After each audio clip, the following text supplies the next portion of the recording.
بسم اللہ الرحمن الرحیم ان ثوبان رضی اللہ تعالیٰ عنہ قال قال رسول اللہ صلی اللہ علیہ وسلم یوشک الامم ان تداع علیکم۔ حضرت ثوبان رضی اللہ تعالیٰ عنہ سے روایت ہے، فرماتے ہیں حضور علیہ الصلوۃ والسلام نے ارشاد فرمایا، قریب ہے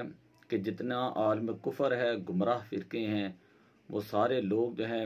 وہ آپس میں ایک دوسرے کو بلائیں تمہارے اوپر حملہ کرنے کے لیے، کما تداع العاقلۃ الی قصعتھا، جس طرح بہت سارے بھوکے لوگ ہوں اور ان کے پاس کھانے کا ایک ہی پیالہ ہوں اور وہ بیک وقت اس پیالے کے اوپر ٹوٹ پڑیں۔ قال قائل نحن یومئذ قلیل، کسی صحابی نے عرض کی یا رسول اللہ صلی اللہ علیہ وسلم، کیا اس وقت ہم تھوڑے ہوں گے؟ قال بل انتم کثیر،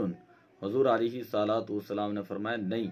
تمہاری تعداد بہت زیادہ ہوگی، ولکنکم غثاء کغثاء السیل، لیکن تمہاری مثال جو ہے وہ پانی کے اوپر جاگ کی طرح ہوگی۔ تو حضور علیہ الصلوۃ والسلام نے فرمایا ولا ینزعن من صدور عدوکم المحابۃ، اللہ تبارک و تعالی تمہارے دشمنوں کے سینوں سے جو ہے وہ تمہارا خوف ختم کر دے گا، ولا یقذفن فی صدورکم الوہن، اور اللہ تعالیٰ تمہارے دلوں کے اندر جو ہے وہن پیدا کر دے گا۔ قالوا یا رسول اللہ وما الوہن، صحابہ کرام نے عرض کی یا رسول اللہ وہن کیا ہوتا ہے؟ تو حضور علیہ الصلوۃ والسلام نے فرمایا الوہن حب الدنیا و کراہیت الموت، وہن ہوتا ہے دنیا کی محبت اور موت سے جو ہے وہ نفرت اور موت کا ڈر۔ تو جس وقت مسلمان جو تھے، ایک وقت تھا کہ مسلمان پوری دنیا کے اوپر عروج میں تھے، اور مسلمان آپ ان کی ہسٹری اٹھا کر دیکھ لیں، ان کی ہسٹری اٹھا کر دیکھ لیں، بغداد کے اندر دیکھیں، اندلس کے اندر دیکھیں، اور سلطنت عثمانیہ کو پڑھ کر دیکھ لیں۔ یہ میرے پاس کتاب ہے سلطنت عثمانیہ، ان کا عروج و زوال، آپ اس کتاب کو پڑھیں تو پتہ چل جائے گا کہ مسلمانوں کا عروج کیسا تھا۔ اور پھر یہ میرے پاس 3 کتابیں ہیں، سدا بہار خوشبوئیں، ولولہ انگیز خوشبوئیں، اور زندہ جاوید جو ہے وہ خوشبوئیں۔ آپ ان 3 کتابوں کو پڑھیں تو پتہ چلے گا کہ مسلمانوں کے پاس جو ہے ان کے حکمران کیسے تھے، ان کے علماء کیسے تھے، ان کے صوفیاء کیسے تھے، ان کے نوجوان کیسے تھے، ان کے دلوں کے اندر دنیا کی بالکل محبت نہیں تھی، اور ان کے دلوں میں موت کا بالکل کوئی خوف نہیں تھا۔ آج جو ہے اللہ تبارک و تعالیٰ کی طرف سے جو پوری دنیا کے اوپر ایک کرونا کی صورت میں عذاب آیا ہوا ہے، اور ہمارے ہی لوگ جو ہیں وہ انسانیت کے نام کے اوپر جو ہے یہ کہتے ہیں جی انسانیت ہونی چاہیے، اور ان سے ہمدردیاں کر رہے ہیں۔ ان سے یہ پوچھنا چاہیے کہ عراق کے اندر، شام کے اندر، یمن کے اندر، لیبیا کے اندر، افغانستان کے اندر کتنا ظلم ہوا، اس وقت انسانیت جو ہے وہ کہاں پر گئی تھی۔ علامہ اقبال نے نوجوانوں کو مخاطب کرتے ہوئے فرمایا تھا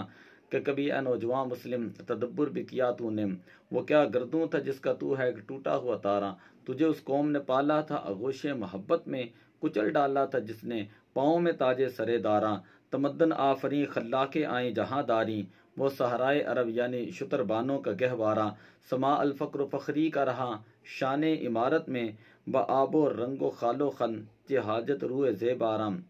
گدائی میں بھی وہ اللہ والے تھے غیور اتنے کہ منعم کو گدا کے ڈر سے بخشش کا نہ تھا یاراں، غرض میں کیا کہوں تجھ کو وہ صحرا نشیں کیا تھے، جہاں گیرو جہاں دارو جہاں بانو جہاں آرا، اگر چاہوں تو نقشہ کھینچ کر الفاظ میں رکھ دوں، مگر تیرے تخیل سے فزوں تر ہے وہ نظارہ، تجھے آبا سے اپنے کوئی نسبت ہو نہیں سکتی، تو گفتار وہ کردار تو ثابت وہ سیارہ، گنوا دی ہم نے جو اسلاف سے میراث پائی تھی، سریا سے زمین پر آسمان نے ہم کو دے مارا، حکومت کا تو کیا رونا وہ ایک عارضی شے تھی، نہیں دنیا کے آئینے مسلم سے کوئی چارہ، مگر وہ علم کے موتی کتابیں اپنے آبا کی، جو دیکھیں ان کو یورپ میں تو دل ہوتا ہے سی پارہ، غنی روزے سیاہ پیر کنعان را تماشا کن، نور دیداش روشن کن جسم زلیخارم۔ اندلس کے میدان جنگ کے اندر کہ ایک نقشہ جو ہے علامہ اقبال نے کھینچا ہے، وہ ذرا توجہ فرمائیں۔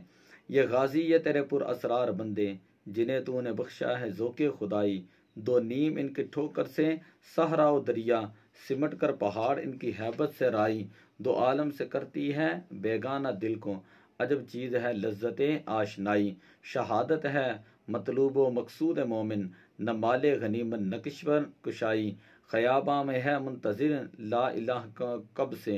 قبا چاہے اس کو خون عرب سے، کیا تو نے صحرا نشینوں کو یکتا، خبر میں نظر میں اذان سحر میں، طلب جس کی صدیوں سے تھی زندگی کو، طلب جس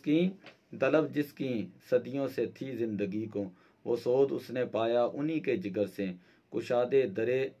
دل سمجھتے ہیں اس کو، ہلاکت نہیں موت ان کی نظر میں، دل مرد مومن ہے پھر زندہ کر دے، وہ بجلی کے تھی نعرہ لا تذر میں، عزائم کو سینوں میں بیدار کر دیں، نگاہ مسلمان کو تلوار کر دیں، ایک فقر سکھاتا ہے سیاد کو نخ چیری، ایک فقر سے کھلتے ہیں اسرار جہاں گیری، ایک فقر سے قوموں میں مسکینی و دلگیری، ایک فقر سے مٹی میں خاصیت اکثیری، ایک فقر ہے شبیری اس فقر میں ہے میری، کہ میراث مسلمانی سرمایہ شبیری۔ تو یہ دیکھیں ذرا اقبال کے فکر کا ذرا اندازہ لگائیں کہ کس طرح جو ہے اس نے مسلمانوں کو جو ہے ان کے عروج و زوال کے بارے میں بتایا، اور کس طرح وہ بتا رہا ہے اقبال کے مسلمان مستقبل کے اندر جو ہے وہ کیسے کامیاب ہو سکتے ہیں۔ نشان یہی ہے زمانے میں زندہ قوموں کا کہ صبح و شام بدلتی ہے ان کی تقدیریں، کمال صدق و مروت ہے زندگی ان کی، معاف کرتی ہے فطرت بھی ان کی تقصیریں، قلندرانہ ادائیں سکندرانہ جلال، یہ امتیں ہیں جہاں میں برہنہ شمشیریں، خودی سے مرد خود آگاہ کا جمال و جلال، کہ یہ کتاب ہے باقی تمام تفسیریں۔ تو کہنے کا مطلب یہ ہے کہ مسلمانوں کو اللہ تبارک و تعالیٰ نے کتنا عروج عطا فرمایا۔ تو اس حدیث پاک کے اندر جو ہے حضور علیہ السلام نے فرمایا کہ پورا عالم کفر مسلمانوں کو قتل کرنے کے لیے، مسلمانوں کا مال و دولت لوٹنے کے لیے وہ جمع ہو جائے گا، اور ایک دوسرے کو بلائے گا کہ تو بھی ادھر آ جا، تو بھی میرے ساتھ آ جا، تو فرانس میرے ساتھ آ جائے، اٹلی میرے ساتھ آ جائے، جرمن میرے ساتھ آ جائیں۔ تو اس طرح جو ہے مسلمانوں کو جو ہے وہ بے دردی کے ساتھ جو ہے وہ قتل کیا جائے گا، اور مسلمانوں کے اوپر ظلم و ستم جو ہے وہ ڈھائے جائیں گے۔ اگر آج بھی ہم اپنا کھویا ہوا وقار چاہتے ہیں تو ہمیں جو ہے کرنی ہے جہانگیری، تو محمد کی غلامی کرن، عرب کا تاج سر میں رکھ اور خدا بندے عجب ہو جا۔ اگر ان اللہ لا یغیر ما بقوم حتی یغیر ما بانفسہم، کہ خدا نے آج تک اس قوم کی حالت نہیں بدلی، نہ ہو خیال جس کو آپ اپنی حالت کے بدلنے کا۔ آج دوبارہ جو ہے اگر ہم ہوش کریں، قرآن پڑھیں، حدیث پڑھیں، حضور علیہ السلام کے بارگاہ میں اپنی عقل و فکر کو پہنچا دیں، تو اللہ تعالی ہمیں دوبارہ عروج عطا فرمائے گا، وگرنہ اب بھی نہ سمجھو گے تو مٹ جاؤ گے غافل مسلمانوں، اور تمہاری داستان بھی جو ہے وہ نہ رہے گی داستانوں میں۔ دعا ہے اللہ تعالیٰ مسلمانوں کو ان کا کھویا ہوا وقار عطا فرمائے۔ الصلاۃ والسلام علیک یا رسول اللہ۔